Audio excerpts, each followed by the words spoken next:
Hello दोस्तों, स्वागत है आप सभी का फिर से एक और वीडियो में।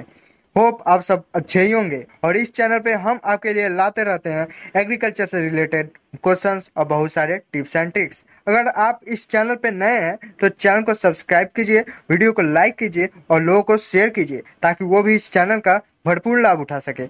और सबसे इम्पोर्टेंट बात कि सब्सक्राइब के बगल में जो घंटी है ना, उसे बजाइए ताकि आप हमसे जुड़ सके और हमारी वीडियो सबसे पहले आप तक पहुँचे।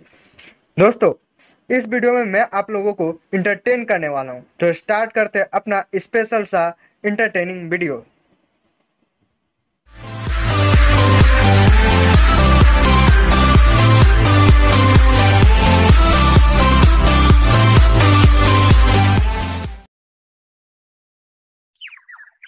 ये कहानी है एक गांव बिलासपुर की, जहां चारों तरफ खुशियां ही खुशियां, शुद्ध वातावरण, भरपूर हरियाली व सारे लोग सुबह खुशी खुशी अपने काम पर जाते और शाम होते होते घर लौट आते। गांव बिलासपुर में दो मित्र रहा करते थे। दोनों में घनिष्ठ मित्रता थी। एक का नाम था हरि और दूसरे का गोपाल। दोनों किसान थे और अपने अपने खेतों में काम किया करते थे। दोनों का घर कुछ ही दूर पर था। हरि और गोपाल दोनों दूसरे लोगों की तरह सुबह अपने अपने खेतों पर जाते और शाम होते होते घर वापस लौट आते। दोनों अपनी खेती से बहुत खुश थे। लेकिन एक दिन चलता हूँ, आज मैं अपना खेत देखाता हूँ। बहुत दिनों से खेतों पर नहीं गया। खेत पहुंचकर वह दंग रह गया। ये किसका खेत है? हाँ, ये तो मेरा ही खेत लगता है, मगर ये क्या हाल हुआ है? मेरा खेत तो बर्बाद हो गया। अब मैं क्या करूँगा? हाँ? हे भगवान, तूने मेरे साथ ही ऐसा क्यों किया? मैं तो लुट गया, बर्बाद हो गया। हे भगवान। लेकिन तभी हरि अपने घर से खेतों के लिए निकलता है। क्या खाऊंगा अब मैं? कैसे जीऊंगा अब मैं? हाँ। गोपाल को क्या हुआ? काहे गला फाड़ रहा है आज? भाई जाकर पूछता हूँ। ओ गोपाल, काहे रो रहे हो? आओ हरी, आओ। अरे कुछ बताओ के भी, या खाली रोते ही रहोगे? और ये अपने खेतों की हालत क्या बना रखी है तूने? क्या बताऊं तुझसे हरी, मेरा खेत बर्बाद हो गया पूरा। क्या करूं अब मैं? तो दोस्तों, इस वीडियो क्लिप को दिखाने का असली मकसद आपको इंटरटेन करने के साथ साथ हमारे भारतीय किसानों की हालत जो अभी फिलहाल में काफी खराब हो रखी है, उसको आपके सामने पेश करना था। हमारे देश में गोपाल जैसे 1-2-100 हजार नहीं बल्कि लाखों करोड़ों ऐसे किसान हैं जिनका फसल हर साल हर सीजन बर्बाद होता है। और वो किसान इतने लाचार हैं कि कुछ नहीं कर सकते हैं। वो आज के टाइम में हमारे देश भारत के किसान की हालत इतनी बुरी हो गई है कि अपने बच्चों को पढ़ाना तो दूर की बात, अपने परिवार का पेट भी अच्छे से नहीं पाल सकता। तो इस वीडियो में मैं आपको उन सभी कारणों से अवगत कराऊंगा जिससे हमारा देश भारत के किसानों की हालत काफी खराब हो रही है।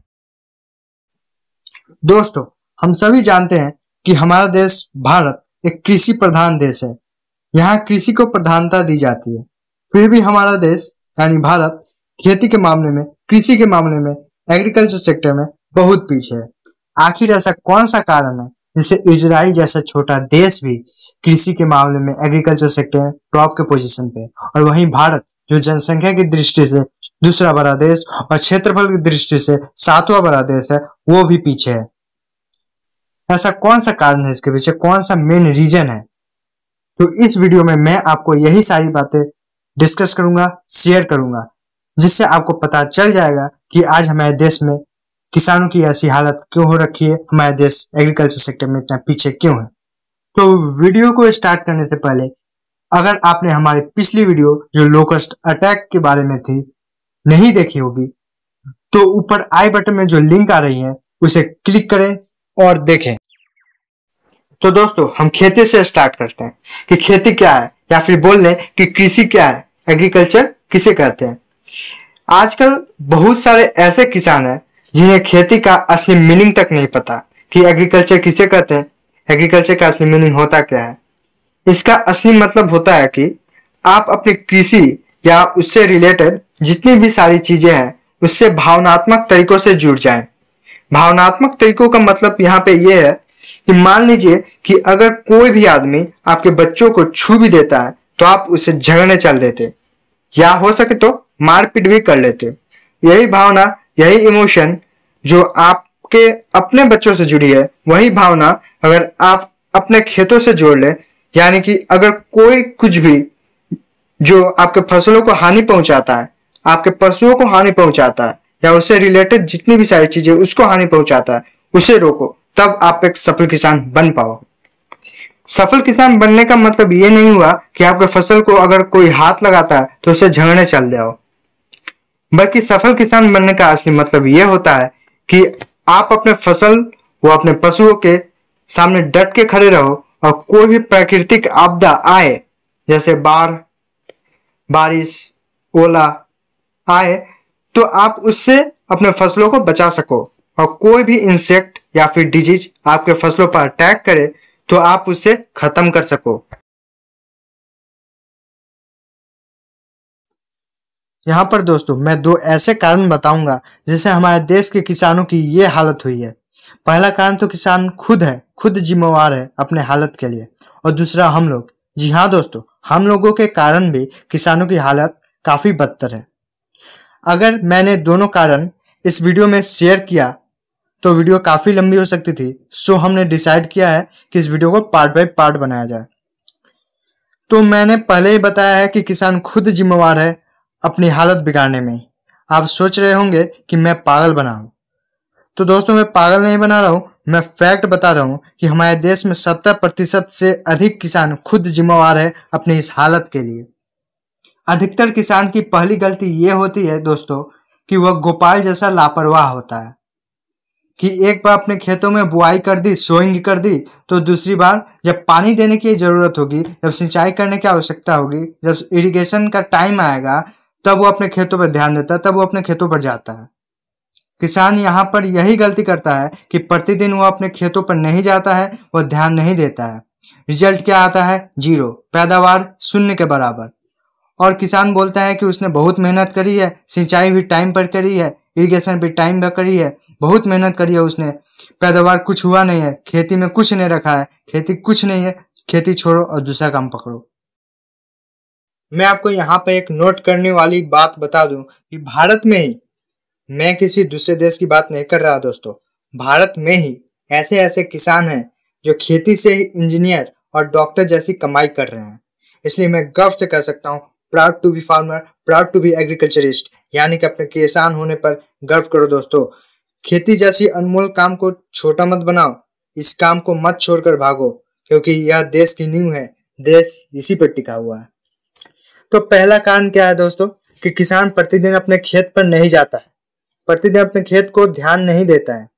इसका सॉल्यूशन क्या है कि हर किसान को प्रतिदिन अपने खेतों में जाना चाहिए और हर एक फसल को अच्छे से देखना चाहिए कि कहीं उस पर कोई इंसेक्ट या फिर पेस्ट ने अटैक तो नहीं किया, कहीं पे कोई डिजीज तो नहीं लगी।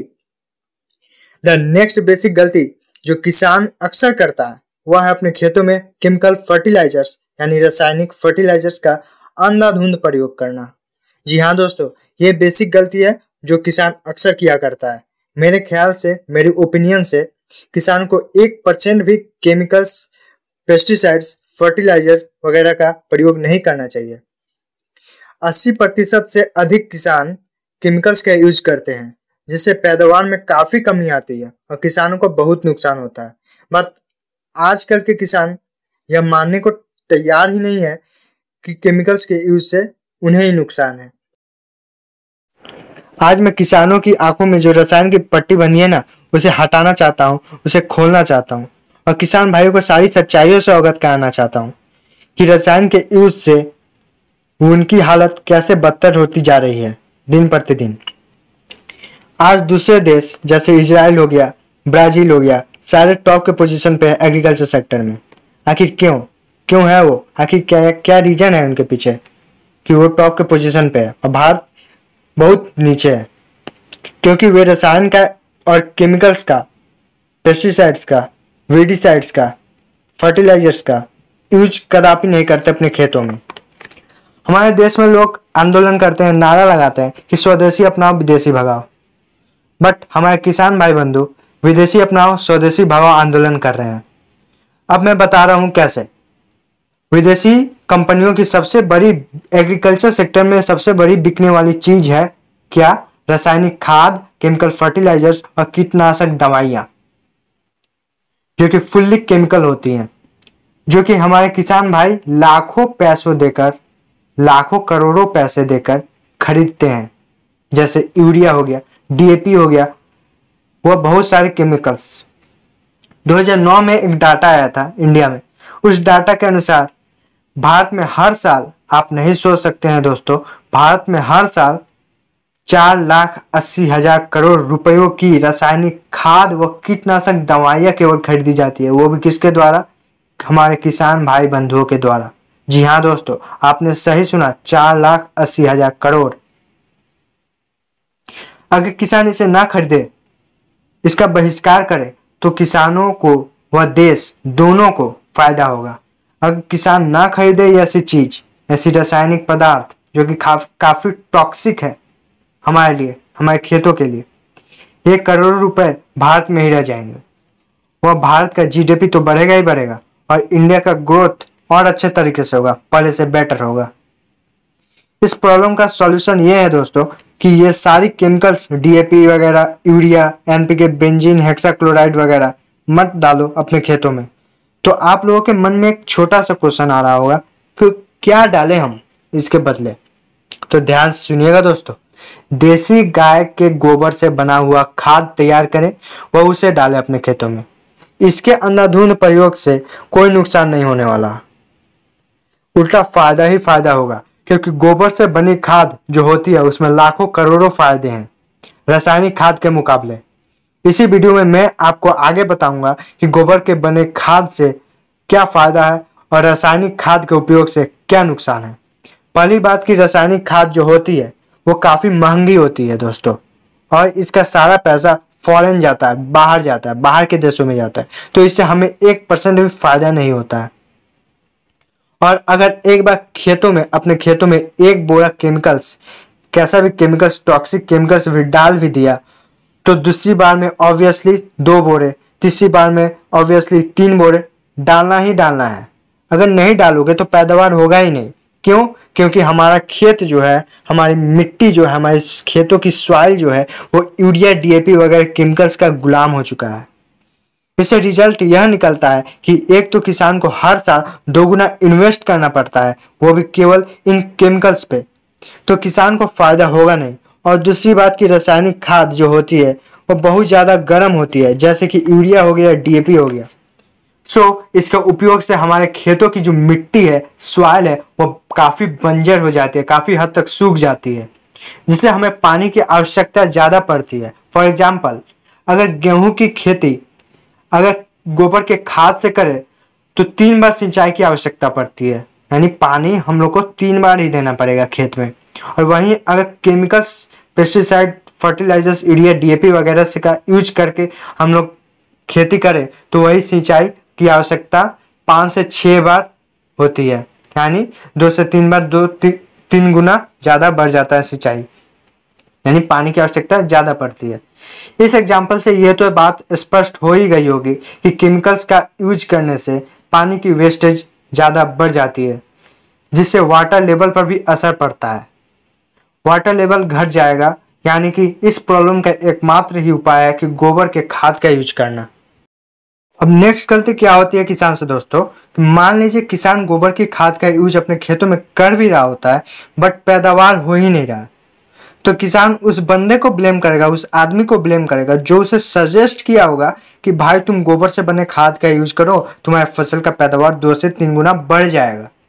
अब किसान लालच में आकर गोबर की खाद बनाता है और उसका यूज करता है, बट रिजल्ट पैदावार 0, पैदावार 0 के बराबर।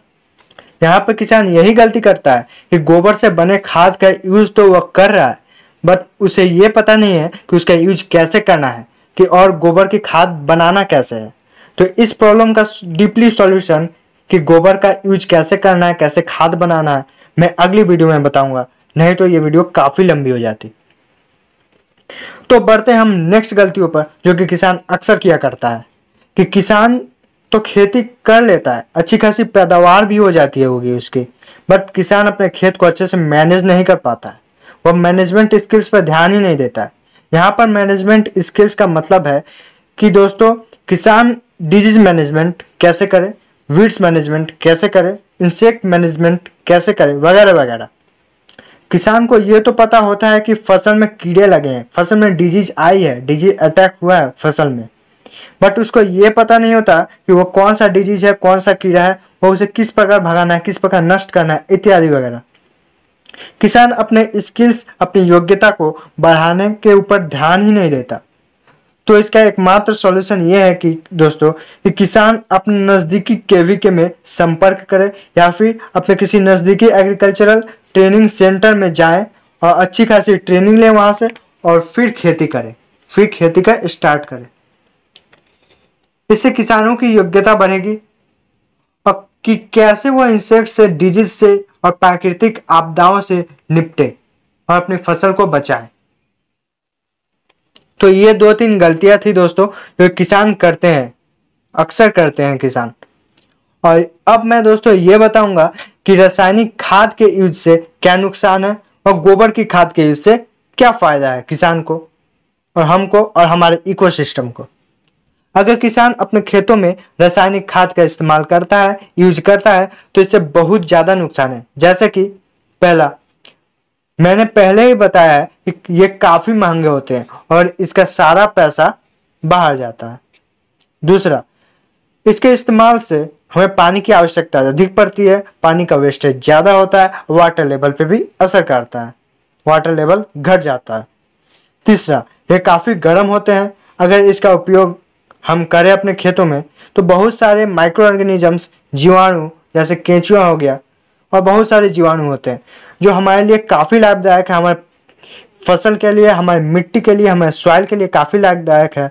जैसे कि केंचुआ हो गया जो कि मैंने पहले ही बताया, को कुछ ही समय में वो मार डालता है, जिससे उर्वरकता क्षमता, फर्टिलिटी पावर घट जाती है ऑटोमेटिक और पैदावार तो होगा ही नहीं। चौथा, पैदावार घट जाता है ऑब्वियसली। अब पांचवा, सबसे इम्पोर्टेंट बात कि हमारा खाना पॉइजनस हो जाता है, हमारा फूड जो होता है पॉइजनस हो जाता है। तो आप सोचोगे कि भाई मैं तो मिट्टी के ऊपर ये केमिकल्स देता हूँ तो फूड कैसे पॉइजनस हो गया। तो इसका कारण बहुत लोग जानते भी होंगे, फिर भी मैं बताना चाहूँगा। अगर हम इन केमिकल्स को, इन टॉक्सिक केमिकल्स को मिट्टी के ऊपर डालते हैं तो यह लीचिंग प्रोसेस के थ्रू, लीचिंग का मतलब हो गया ये केमिकल्स पानी के साथ घुलकर जमीन के अंदर चला जाता है। इसके बाद जड़ों यानी कि रूट के माध्यम से स्टेम यानी तनों में पहुंच जाता है और फिर फल फूलों में, और वही फल, सब्जी, फूल वगैरह हम खाते हैं, जिस कारण से आज हम करीब 145 से 150 खतरनाक बीमारियों से जूझ रहे हैं। एक एक्सपेरिमेंट के दौरान पता चला कि हमारी माताओं का दूध जहर बन गया है जो बच्चे पीते हैं और उन पर असर करता है। एक्सपेरिमेंट में देखा गया कि माताओं के दूध में वो सारे केमिकल्स हैं जो यूरिया, डीएपी वगैरह केमिकल्स में होते हैं। तो ये हो गई नुकसान रासायनिक खाद के इस्तेमाल से। अगर किसान गोबर के बने खाद का इस्तेमाल अपने खेतों में करता है तो इसके बहुत सारे फायदे हैं। फॉर एग्जाम्पल, पहला, विदेशों में पैसा नहीं जाएगा, वेस्ट नहीं होगा पैसों का, लाखों करोड़ों पैसे भारत में रह जाएंगे। दूसरा, पानी की बचत होगी, वेस्टेज कम होगा, वाटर लेवल की गिरावट नहीं आएगी, पैदावार 3 से 4 गुना बढ़ जाएगा।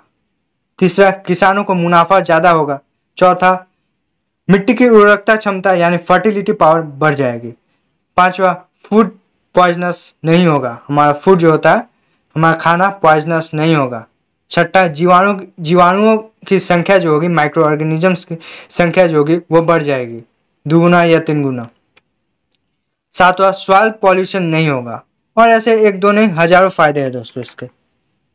तो यहीं पर हम अपनी वीडियो को समाप्त करते हैं। होप आपको ये वीडियो काफ़ी पसंद आई होगी, काफ़ी इन्फॉर्मेटिव लगी होगी ये वीडियो। अब वीडियो पसंद आए तो लाइक कीजिए, अगर कोई क्वेरी हो तो कमेंट कीजिए और प्लीज़ ये वीडियो अधिक से अधिक किसान भाइयों तक पहुंचाइए ताकि उन्हें पता चल सके कि वो खेती के किस मोड़ पे गलती कर रहे हैं और उन गलतियों का सॉल्यूशन क्या है। वीडियो को लाइक कीजिए, कमेंट कीजिए और चैनल को सब्सक्राइब कीजिए। धन्यवाद।